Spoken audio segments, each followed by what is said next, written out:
Hello and welcome to the Bison Basketball Show. Thanks for joining us this week. I'm Brian Shawn. With the weather in the upper Midwest getting a little frigid, it was a good time for the North Dakota State men's basketball team to head south. Dave Richman and company playing 3 games in 3 days down in the Bahamas Showcase, starting with Miami of Ohio, a squad picked to finish second in the Mid-America Conference East Division.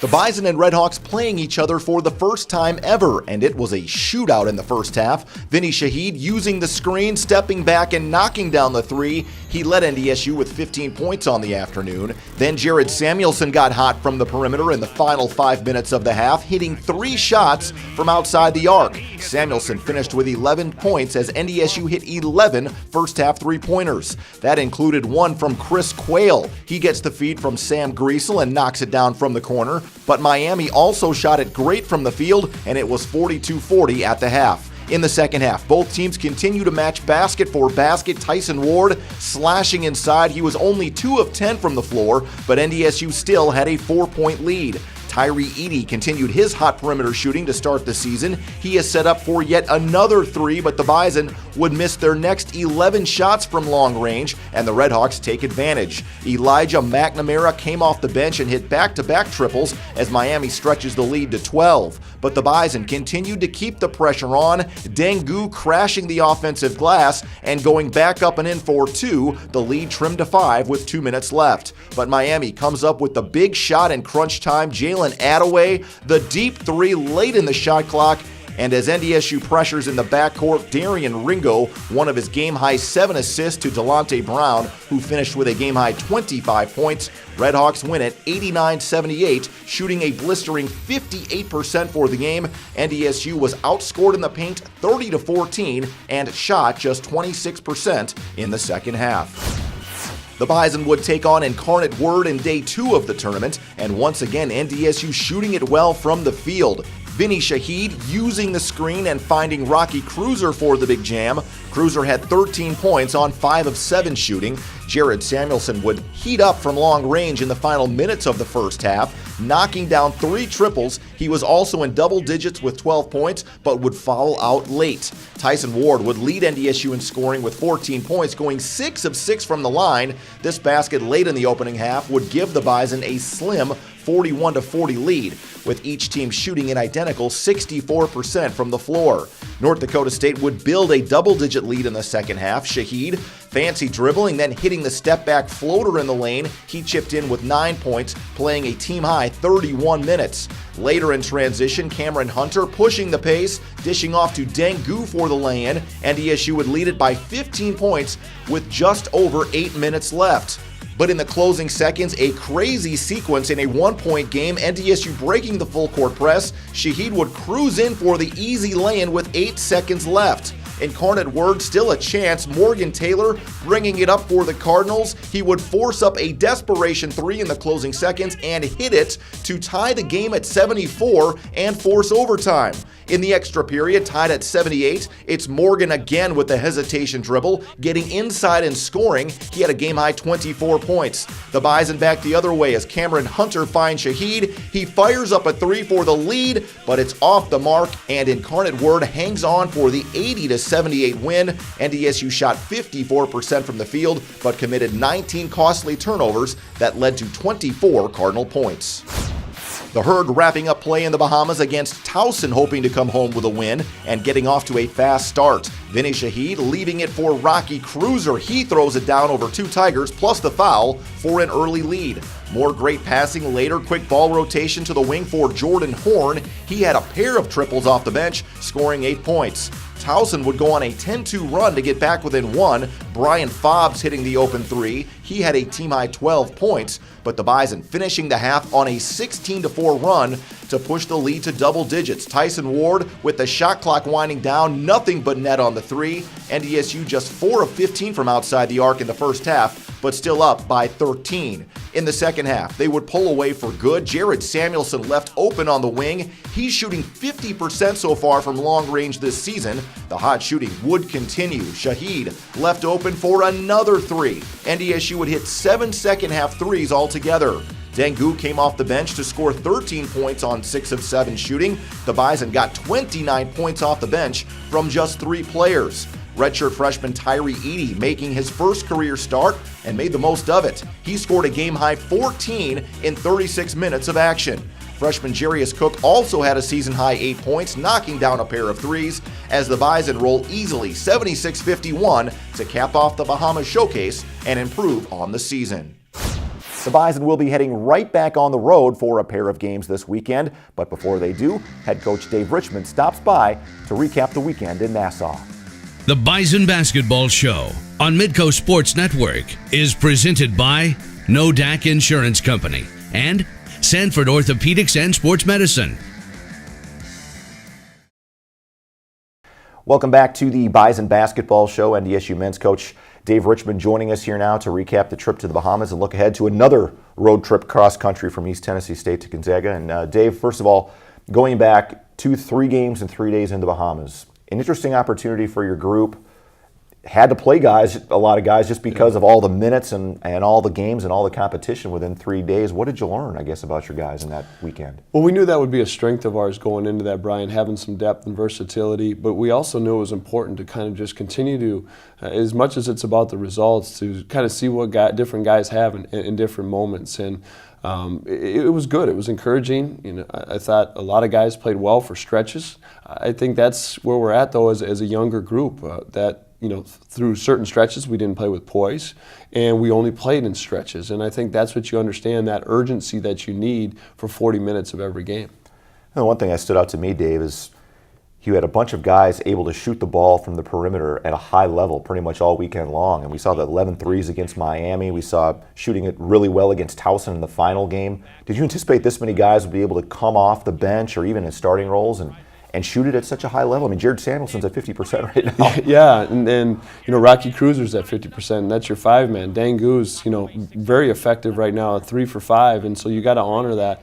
And we knew a little bit that that's the way we were built. We lack some physicality, you know, with our 5s, but we also have some versatility with those guys, and so it was encouraging to see. The other thing that, as I go back and I look at our stats too, is we have to be careful of not falling in love with the 3. We're over half of our shots are 3s, but we're also, you know, it's only 1, but we've shot 1 more free throw than our opponent too. So that tells you a little bit of, you know, to me, when you're looking at scoring, number 1, get to the free throw line, 2 layups, and 3 threes. And if we can be effective at all 3 of those levels, that's when you got something offensively.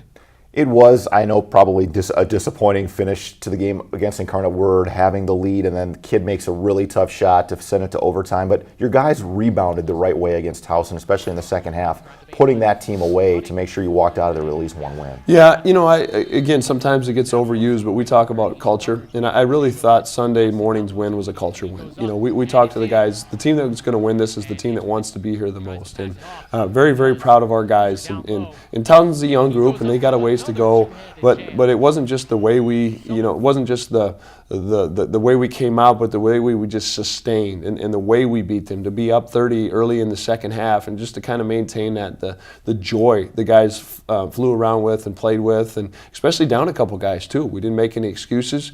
You know, you go into that with 2 tough losses, down a couple guys. There's a lot of guys that could have hung their heads, but we got great minutes from the 8-9 guys that played, and that was really encouraging. You get home, you get a chance to do your wash a little bit, grab a quick meal for Thanksgiving, and then right back out to Tennessee, and then cross country to Gonzaga.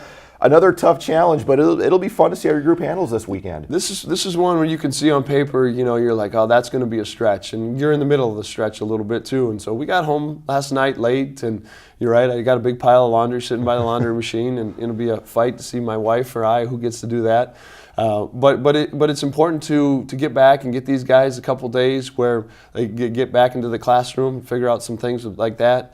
We're going to have a Thanksgiving meal on Thursday, but you know, Friday morning we're back in the air a little bit and play Saturday, and then travel all the way across the country to Gonzaga team that's, you know, in Maui right now, and you know, got a chance to be number 1 in the country when we play them. So it is Thanksgiving week, right? It's Thanksgiving. What is Dave Richman's favorite Thanksgiving food? You got the turkey, stuffing, pumpkin. What are you eating most of on Thanksgiving Day? Can you put the parentheses around and go S, foods, plural? We can do that. Can you do that? No, I'm a turkey and gravy guy. I like my mashed potatoes. Give me some stuffing. I'm a big Thanksgiving guy, and that's why we're going to practice before Thanksgiving dinner. Good idea. So not afterwards, because I know, like myself, the guys would be maybe just a little lethargic. Well, there's nothing wrong with that, too. Enjoy your Thanksgiving, Dave, you and the team, and hey, we'll see you next week. Happy Thanksgiving to you, your family, and the Midco family as well, Brian. Thank you. Same goes to you guys as well. Dave Richman joining us here on the Bison Basketball Show. Stay with us. The North Dakota State women took on the University of Wisconsin, first road contest of 2018-19. We'll recap that after this. Welcome back. After playing their first 3 games at home, the North Dakota State women embarked on their first road trip of the season, taking a bus trip to the University of Wisconsin. It was a homecoming of sorts for Bison women's assistant coach Morgan Page, who was a 4-year starter for the Badgers from 2010 to 2014. It was the first ever meeting between the Bison and Badgers, and NDSU would not be intimidated. Riley Nudell would hit a pair of first-half three-pointers, her first triples of the season. She finished the game with 9 points. Then late in the first quarter, Marina Fernandez coming up with one of her 2 steals. She races down court for the lay-in just before the horn sounds, and it's tied up at 15 after 1. The Bison go inside to build an early lead in the second quarter. Emily Dietz sealing off her defender for the lay-in. She was limited to 15 minutes due to foul trouble. Danica Vagley coming off career highs in her last game, able to flip in her only basket of the game, and would be NDSU's last field goal of the half, as Wisconsin answers with a 15-0 run sparked by Kelly Carless. She drives through the lane for the lay-in and had 11 points and 6 rebounds. Badgers up 11 at halftime. But down by 15 in the third quarter, a long ball by Tyra Spencer with 2:27 left in the quarter closed a 13-1 Bison scoring run. The lead was cut to 43-40. Both Spencer and Michelle Geislerova played all 40 minutes. Geislerova led NDSU with 18 points, connecting on 4 3-pointers as the Bison continue to hang around. A lay-in by Dietz trimmed the lead to 56-51 with 5:29 left, but Wisconsin went on an 8-2 run to finish the game and avoid the upset. Marcia Howard working free underneath. She also had 11 as the Badgers win it 64-53. NDSU shot 40% from the field but committed 17 turnovers that led to 20 Wisconsin points. We now welcome in NDSU women's head coach Maren Walseth to chat about the Bison women's game against the University of Wisconsin. A tight ball game all the way through, Maren. 4-point game in the fourth quarter going to the Kohl Center, first road game of the season. Got to be proud of the way your kids competed for all 40 minutes. Absolutely. The competition that we faced and how we responded, I thought we had a great deal of grit and a high level of determination. When you guys when you go to Wisconsin, sometimes kids get wide-eyed because it's a bigger venue, it's a Big Ten team, but your kids didn't seem to get fazed by that. Maybe that's a step in the maturity process and the growth process you've been talking about? I think there's a little bit of maturity there, and there's some being a little bit naive as well, in a good way. But we went to shoot around, and people are taking pictures, and we're talking about how big it is and recognizing this is the biggest venue we're probably going to play in. But that's the excitement of college athletics and college basketball. But when it came down to it, the 8 that were with us were very locked in, very focused, very much a group together where the extra pass was made, people are diving on the floor, multiple people are rebounding and boxing out. It was definitely a team effort, and I think our team grew and took a step forward at the Kohl Center. And you had a great tour guide too. Morgan Page started 4 years, I believe, for the Badger women's program. Fun for her to get back to her old stomping grounds, I'm guessing, too? Yeah, we talked about it a little bit on the bus, and I think she did enjoy it. She was able to recommend a spot for dinner and go with the team for dinner, and I think she enjoyed that. And it was also kind of fun for our players to see the environment that, she doesn't talk about it a lot, but, to see the environment that she was accustomed to. So it was good for everybody. Now time to flip the page and get ready for another road trip, heading out to Northern California for the turkey tip-off at the Pacific University in Stockton, California. Yeah. You've made kind of a habit of this around Thanksgiving time of playing these Thanksgiving Day tournaments, and your kids and families even really seem to embrace it. I think there's a couple of reasons, but the preparation for the Summit League tournament, playing back-to-back games in a tournament setting, whether that's over Thanksgiving or prior to Christmas. Also being able to see part of the United States that we might typically not see. And I feel very fortunate that we've been able to, with the support of our administration, go to different parts of the country. We've got a lot of Midwestern kids, and them getting out to California, getting to beaches and things like that is part of it. But then also playing different styles of play. Pacific and North Texas, very long, very athletic. Going to be a very different basketball game than Wisconsin. And it's kind of fun, too, to have Thanksgiving with the group on the road. It's kind of a special family-type feel to it, I'm guessing. Absolutely. Emily Mayer, our Director of Operations, does a fantastic job of finding us a restaurant that serves a combination of a traditional Thanksgiving meal and maybe something more with the local flair. But then families that are traveling with us come as well, and we're able to all share a non-basketball moment together and just eat and share stories and play some games. I asked Dave Richman this, too. I'm going to ask you.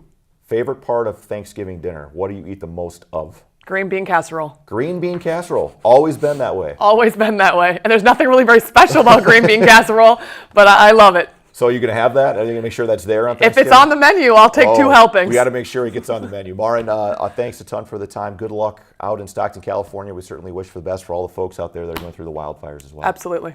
All right, Maren Walseth here joining us on the Bison Basketball Show. Stay with us. Denver TenBroek, one of the best NDSU men's basketball players to come through the program, went in the Hall of Fame just a couple of months ago. We will chat with him after this timeout.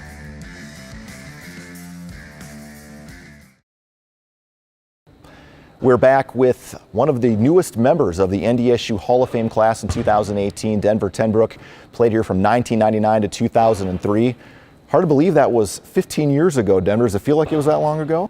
It doesn't. You know, when this all kind of came on, you start thinking about how far ago it was, and honestly, I could have. It probably feels like 5 years, and then someone says it's 15. It's crazy. I still feel like I could go out and play, but I probably couldn't. What's it mean for you to come back for a weekend like this and get involved and get back into what you knew was the Bison Sports Arena and be a part of this Hall of Fame class? How special has this been? It's been really, really special. More so than probably what I would have ever anticipated just going into this and finding out. You don't really plan for what it's going to feel like until you show up. It's been very, very powerful, I guess, just being around everything again. And it's one of those things I think it probably will drive me to get back more. It's one of those things where you get kids and family and it's hard to make it back to alumni and, you know, when they have the big football games and all that kind of stuff, and now being around it and seeing the family and all the people I haven't seen in a long, long time, I'm going to try to make sure I get back more. Well, this was a building that I think they tried to sell you on that was going to be done when you were playing, and it came long after your playing career was over, but what do you think? It's awesome. I wish I was out there right now playing. But they recruited me a little bit on that pitch, as we talked earlier, and laugh about how long it took, but I have to imagine this is great for recruiting. I mean, if you bring people through, I mean, this has got to be right up there with pretty most Division I programs outside of probably the really high major ones to have as facilities. So it's an important thing now, and to have nice locker rooms and have all the amenities that you need to have the players commit. So it's a smart move on NDSU's part. I'm glad they did it, and I'm sure, you know, success will follow partly because of it. You were here during a time, too, Denver, that was very much a transition period. It was when Division II days were coming to an end, Division I was just getting started. You had 3 different coaches in your 4 years here, including Tim Miles and Ray Giacoletti and Greg McDermott, guys that are doing really well for themselves in the coaching ranks. But how difficult was that for you, essentially setting the stage for the next generation to come? At the time, it didn't seem difficult, right? I didn't know any different. So you came in, I had recruited by Giacoletti, and then he had left after my freshman year, and then I had McDermott, and kind of had this whole shift. Very, very different coaches, you know, from Giacoletti to McDermott. And then after that, he had the job come up at his alma mater, which was pretty random, and then he left and I got Miles. So I will say it was nice to have a little bit of consistency the last 2 years. At least at that point, you know, we had the same coach, some of the same players, and could start to kind of get a little bit of momentum going. Would have been nice to see what it would have been like to have that the whole 4 years. I certainly think we'd have probably won more, but I also took stuff away from all of them. Each one of them did things differently, and I was probably better as a player because of having different perspectives from all 3 guys. One thing you had mentioned in your speech was how quickly the team and the program transitioned to Division I, and how surprised you were to see all the success. Could you believe how quickly NDSU was able to turn the page and all of a sudden make an NCAA Division I tournament 6 years after you were gone? No, I was honestly amazed. I mean, when the announcement kind of came out that we were going to Division I remember thinking how challenging that was going to be. Because we dabbled and played a few Division Is, I think, while I was here, but it's a different step, right? And they're playing some major programs that at the time you kind of always thought that talent level was big. Now, the longer I got out and the more I got to kind of see that, you realize it's not It's not as big as what you probably thought, but I'm impressed with how fast, and I think it's only going to get better. With having facilities and having some success, and people realizing, as I talked in the speech too, about how great of a city Fargo is. Even though it has this kind of connotation of it being in the middle of nowhere, it is a great place to live, and it's a great place to go to school, and a great place to be in general. So I think that's only going to be more positive. Well, it's good to catch up with you again, and congratulations on being a Hall of Fame inductee, and hopefully we'll see you more. Thank you. Appreciate it. All right, Denver TenBroek joining us here on the Bison Basketball Show. The Bison Basketball Show on Midco Sports Network is presented by NODAC Insurance Company and SANFORD Orthopedics and Sports Medicine.